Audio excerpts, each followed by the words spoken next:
ആദ്യം തന്നെ ഞാനൊരു കാര്യം പറയട്ടെ. LDF ഭരണകാലത്ത് ഈ സാമുദായിക സംഘടനകൾക്കൊന്നും ഒരു ധൈര്യവുമില്ല. ആര് മന്ത്രിയാവണം, ആരെ MLA ആക്കണം, അങ്ങനെയൊന്നും ഇവർക്ക് ധൈര്യമില്ല. UDF സമയത്ത് വരുമ്പോൾ ഈ ധൈര്യം വരുന്നു. അതാണ് എപ്പോഴും സാധാരണ നമ്മൾ കണ്ടുവരാറ്. ഇനി ആ പ്രതിഭാസം അപ്പുറത്തോട്ട് കൂടി ബാധിച്ചു തുടങ്ങിയിട്ടുണ്ടോ എന്നെനിക്കൊരു സംശയം വരുന്നു. കാരണം അനാവശ്യമായിട്ടുള്ള കൂട്ടുകെട്ടുകൾ അവരായിട്ടുണ്ടാക്കുന്ന തരത്തിലുള്ള കാര്യങ്ങളാണ് നമ്മളിപ്പോൾ കണ്ടുകൊണ്ടിരിക്കുന്നത്. എൻ്റെ വ്യക്തിപരമായിട്ടുള്ള അഭിപ്രായം എന്താണെന്ന് വെച്ചിട്ടുണ്ടെങ്കിൽ 2 അടി മുന്നോട്ട് പോയി, പിന്നോട്ട് വന്ന് CPM വെള്ളാപ്പള്ളിയുടെ ഡയലോഗ് ഉണ്ട്. പക്ഷേ ഇന്നിപ്പോൾ നിങ്ങൾ എല്ലാവരും ചൂണ്ടിക്കാണിച്ച ആ പോയിൻ്റ് കൊണ്ട് 2 അടി ഇപ്പം കോൺഗ്രസും പുറകോട്ടേക്ക് പോവുകയാണ്. കാരണം അതിൻ്റെ ഏറ്റവും ഇപ്പം നമ്മൾ വേറെ ഒന്നും നോക്കണ്ട, സമുന്നതനായ നേതാവ് എന്ന് പറയുമ്പോൾ കോൺഗ്രസ് ചരിത്രത്തിൽ KPCC പ്രസിഡന്റ് അല്ല വില.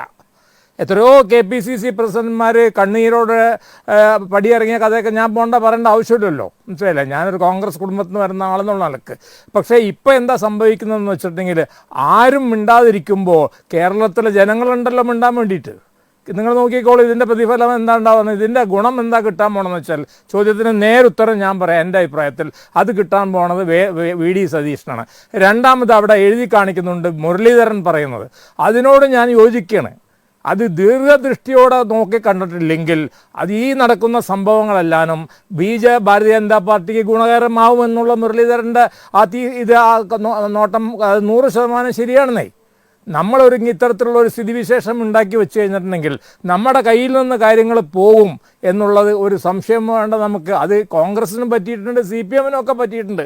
വടക്കേ ഇന്ത്യയിലൊക്കെ ഈ വേണ്ടാത്ത കാര്യങ്ങളിൽ പോയിട്ട് കൂടുതൽ കോൺഗ്രസിനാണ് പേർക്ക് പറ്റിയിട്ടുള്ളത്, ഈ ജാതി കാര്യങ്ങളിൽ പോയി ഇടപെടുന്നത്. അപ്പോൾ ആ നിലക്ക് ഇപ്പോൾ ഈ സുകുമാരൻ നായർ പറഞ്ഞു, സുകുമാരൻ നായർ കുറച്ചും കൂടെ മര്യാദക്കാണെന്ന് കാര്യങ്ങളൊക്കെ പറയാറ്. അത് സുകുമാരൻ നായർ കൂട്ടത്തിൽ BJPക്ക് ഒരു കൊട്ടു കൊടുത്തിട്ടുണ്ട്. അദ്ദേഹം പമ്പയും ഗംഗയും പറ്റി പറഞ്ഞു, ഗംഗകളെ പറ്റി പറഞ്ഞു. വടക്കേ ഇന്ത്യയിലെ നദികൾ എന്ന് പറയുമ്പോൾ ഹിന്ദു ക്ഷേത്രങ്ങൾ, കാര്യപ്പെട്ട ക്ഷേത്രങ്ങളൊക്കെ നദിയുടെ തീരത്താണ് ഇരിക്കുന്നത് എന്നുള്ള നിലക്കായിരിക്കും അദ്ദേഹം വാരണാസിയൊക്കെ പറ്റിയിട്ട് പറഞ്ഞിട്ടായിരിക്കും. ഇനി ഞാനവിടെ പോയിട്ടുണ്ട്, അപ്പോൾ അതുകൊണ്ടാണ് ഞാനത് എനിക്ക് തോന്നുന്നത് പട്നയുടെ തീരത്ത് അല്ലെങ്കിൽ വാരണാസിയുടെ തീരത്തുള്ള നദിയുടെ ഗംഗയുടെ തീരങ്ങളൊക്കെ പറയുന്നത്. അപ്പോൾ ആ നിലക്ക് അദ്ദേഹം പറയുമ്പോൾ കുറേയും കൂടെ ബാലൻസ് ആയിട്ടും മറ്റുള്ള മതങ്ങളെ പൊതുവെ സുകുമാരൻ നായർ ആക്രമിക്കാറില്ല. അദ്ദേഹം നായർ സമുദായത്തിൻ്റെ കാര്യം കട്ടക പിടിച്ച മാതിരി പറയാം. അദ്ദേഹത്തിന് ഇപ്പോൾ നേട്ടം കിട്ടിയിട്ടുണ്ട്. EWS നടപ്പാക്കിയ അദ്ദേഹം കുറച്ചും കൂടെ LDFനോട് അടുക്കുന്നതിനുള്ള കാരണം അതുകൂടിയാണെന്ന് ഞാൻ മനസ്സിലാക്കുന്നു. അപ്പോൾ ഏതായാലും ഒരു കാര്യം ഞാൻ പറയാം, ഈ തരത്തിൽ നമ്മുടെ മുൻനിര രാഷ്ട്രീയ പാർട്ടികൾ ഈ തരത്തിലുള്ള സാമുദായിക സംഘടനകളെ പ്രീണിപ്പിക്കാൻ 1% പോലും വോട്ടുമില്ലാത്ത ഈ സാമുദായിക സംഘടനകളെ പ്രീണിപ്പിക്കാൻ നടക്കുകയാണെങ്കിൽ അതെല്ലാവരും പെടും. അതായത് ഇനിയിപ്പോൾ ഞാൻ പറയുമ്പോൾ ഞങ്ങളുടെ സാമുദായിക സംഘടനകളടക്കം പറഞ്ഞോളൂ, അല്ലെങ്കിൽ ക്രൈസ്തവ സാമുദായിക സംഘടനകളടക്കം പറഞ്ഞോളൂ, അവർക്കൊന്നും ഇവിടെ കാര്യമായിട്ട് വോട്ടില്ല. നിരന്തരം നിങ്ങൾ തന്നെ പറഞ്ഞല്ലോ, എത്ര നിരന്തര ഇലക്ഷനുകളിലൂടെ തെളിയിച്ചിട്ടുള്ളൊരു കാര്യം വീണ്ടും അവരെടുത്ത് പോവുകയും ഇപ്പോൾ അനാവശ്യമായിട്ട് ഇപ്പോൾ സുരേഷും പോയിരിക്കുന്നത്. സുരേഷ് വേറെ കാര്യത്തിന് പോയതായിരിക്കാം, പക്ഷെ നിങ്ങൾ കാണിക്കുന്ന കണ്ടിട്ടുണ്ടെങ്കിൽ വിചാരിക്കും സുരേഷ് വീണ്ടും ഒരു തീർപ്പുണ്ടാക്കാൻ എന്തിനോ പോയ മട്ടാണ്. ഏതായാലും ഒരു കാര്യം തീർപ്പാണ്, കേരളത്തിലെ അടുത്ത തലമുറ ജൻ നെക്സ്റ്റ് അവരിതിനൊന്നും കൂട്ടു നിൽക്കുന്നില്ല, അവർക്ക് വേറെ ചിന്താഗതിയുള്ള ആൾക്കാരാണ് എന്നുള്ള കാര്യം കൂടെ പറഞ്ഞുകൊണ്ട് ഞാൻ മുസ്ലിം സമുദായത്തിൻ്റെ ഒരു ഏകീകരണം ഉണ്ടായി എന്ന് പറയുന്നത് ഈ ഇലക്ഷന് കുറച്ച് മാസങ്ങൾക്ക് മുമ്പ് വരെയാണ്. അതിന് കാരണക്കാരൻ വെള്ളാപ്പള്ളി നടേശൻ നിരന്തരമായിട്ട് നടത്തിക്കൊണ്ടിരിക്കുന്ന ഈ പ്രസ്താവനകളാണ് എന്ന് ഞാൻ വിശ്വസിക്കുന്നു. ഞാൻ തികച്ചും ആ ഭാഗത്തുമില്ല ഈ ഭാഗത്തുമില്ല. അതിൻ്റെ ഗുണം കിട്ടിയത് മുസ്ലിം ലീഗിനാണ് എന്നുള്ളതൊരു വസ്തുതയാണ്. അപ്പോൾ ആ വസ്തുതയാണ്, അതുകൊണ്ട് കാര്യമില്ല, അത് അങ്ങോട്ട് മാറാം. ഇതൊരു അസംബ്ലി ലോക്സഭ ഇലക്ഷൻ വേറെ, അസംബ്ലി ഇലക്ഷൻ വേറെ, പഞ്ചായത്ത് ഇലക്ഷൻ വേറെയാണ്. പക്ഷേ ആപൽകരമായ രീതിയിലോട്ടുള്ള വർഗീയവൽക്കരണം നമുക്കിടയിൽ നടക്കുമ്പോൾ ഇത് ആർക്ക് ഗുണം കിട്ടുന്നതെന്ന് നമുക്ക് പറയാൻ പറ്റില്ല, അല്ലേ? ഇപ്പം നമുക്ക് പറയുമ്പോൾ CPMന് ഗുണം കിട്ടുമോ, അത് നമ്മൾ കുറച്ചും കൂടെ ദൂരദൃഷ്ടിയോടെ നോക്കുകയാണ്. അത് BJPക്ക് ഗുണം കിട്ടുമോ, അതൊന്നും നമുക്ക് പറയാൻ പറ്റില്ല. അതോ താൽക്കാലികമായിട്ടുള്ളൊരു ഫിനോമിനാണ്, തിരിച്ച് UDFന് തന്നെ ഗുണം കിട്ടുമോ, അതൊന്നും നമുക്ക് പറയാൻ പറ്റില്ല. അവിടെയല്ല വിഷയം കിടക്കുന്നത്. പച്ച നുണ പ്രചരിപ്പിക്കുന്നു എന്നുള്ളതാണ്. എന്താണ് നുണ എന്ന് പറഞ്ഞു തരട്ടെ, രാഷ്ട്രീയം വിട്ടേക്ക്. അത് രാഷ്ട്രീയത്തെ ഞാൻ ഒരു കാര്യം കൂടെ പറഞ്ഞുകൊണ്ട് പറയാതില്ല. രാഷ്ട്രീയത്തിൽ കേരളത്തിൽ 100-ൽ 105 കോൺസ്റ്റിറ്റ്യുവൻസി നിയമസഭാ നിയോജക മണ്ഡലങ്ങളിൽ ഹിന്ദു മെജോറിറ്റിയാണെന്നേ.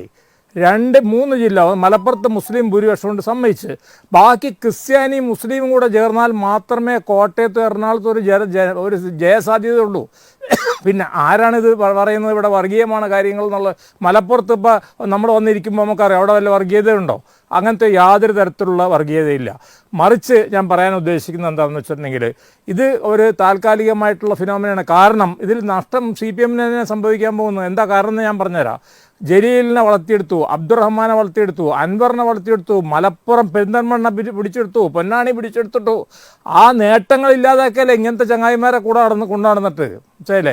അവരെ കാറിൽ കയറ്റണോ വേണ്ടേ എന്നുള്ള ഇപ്പോൾ അവർ പറയുന്നത് അത് ഓക്കെ. ഇപ്പോൾ വഴിയിൽ വെച്ച് കണ്ടപ്പോൾ ഒരാൾ ബുദ്ധിമുട്ടിയേക്കുന്നു, 90 വയസ്സായുള്ളവരൊക്കെ സ്വബോധം ഉണ്ടോ ഇല്ലെന്നുള്ളത് നമ്മൾ നോക്കണ്ട, അതൊന്നും ഒരു വിഷയമാക്കണ്ട. പക്ഷേ മറിച്ച് വരുന്നത് ഇത്തരത്തിലുള്ള ഇത് വരുമ്പോൾ എന്തുണ്ടാകുന്നു എന്ന് വെച്ചിട്ടുണ്ടെങ്കിൽ, വർഗീയത വളർന്നു കഴിഞ്ഞാൽ അത് വർഗീയ ശക്തികൾ അങ്ങോട്ടും ഇങ്ങോട്ടും അപ്പുറത്തും ഇപ്പുറത്തുള്ളവർക്ക് ഗുണകരമായിട്ട് മാറും എന്നുള്ളതല്ല എൻ്റെ ഒരു സത്യാവസ്ഥ. പിന്നെ രണ്ടാമത്തെ ഒരു കാര്യം, ഈ ചർച്ചയിൽ ആരെയാണ് ഉന്നം വെക്കുന്നത് എന്ന് ഒരു തർക്കവും വേണ്ട. നമുക്ക് ഉന്നം വെക്കുന്നത് VD സതീശനാണ്. VD സതീശനോട് ഇവർക്ക് ഇനി അതിൽ രമേശിനെ കൂട്ടി കൊടുക്കേണ്ട ആവശ്യമില്ല. കാരണം SNDPയും രമേശിനും SNDP ആയിട്ട് ഒരു ബന്ധമൊന്നുമില്ല, NSS ആയിട്ട് ബന്ധമുണ്ടാവും. ഈ VD സതീശൻ എന്ന് പറഞ്ഞിട്ടുള്ള വ്യക്തി ഞാൻ പൊതുവെ മനസ്സിലാക്കിയോടത്തോളം അദ്ദേഹം അങ്ങനെ ഈ മതസാമുദായിക സംഘടനകളുടെ അടുത്ത് പോകാറില്ല. അദ്ദേഹത്തിന് യഥാർത്ഥത്തിൽ CPMൻ്റെ ഒരു കാഴ്ചപ്പാടാണ് എൻ്റെ അഭിപ്രായത്തിലുള്ളത്. മുമ്പ് CPM ഇങ്ങനെ പോകാറില്ലെന്നേ. അത് ഈ മതസമുദായ സംഘടനകൾ എന്ന് പറയുമ്പോൾ നമ്മൾ വെറും SNDP NSS എന്ന് പറയണ്ട. അപ്പോൾ ഞങ്ങളൊരു സാമുദായിക സംഘടന തന്നെയാണല്ലോ, അല്ലെങ്കിൽ സമസ്ത ഒരു സാമുദായിക സംഘടനയാണ്. ഇപ്പോൾ ആരുടെ ഇവർ പോകേണ്ട ആവശ്യമില്ല. കാരണം മതസംഘടനകൾക്ക് 1% വോട്ട് പോലും ഇല്ല കേരളത്തിൽ നിന്ന്. കഴിഞ്ഞ ഇലക്ഷനിൽ നമ്മൾ മത്സരിച്ച മതസംഘടനകൾക്ക് എന്ത് പറ്റിയെന്നുള്ളത് നമുക്കറിയാലോ. SNDPയുടെ മറ്റേ NSSൻ്റെ NDPക്കും SRPക്കും ഒക്കെ മറ്റേ SNDPയുടെ പറ്റിയെന്നും അതുമാതിരി തന്നെ അത് വേണ്ടല്ലോ. ഇത്തവണ BDJS എന്ത് പറ്റി?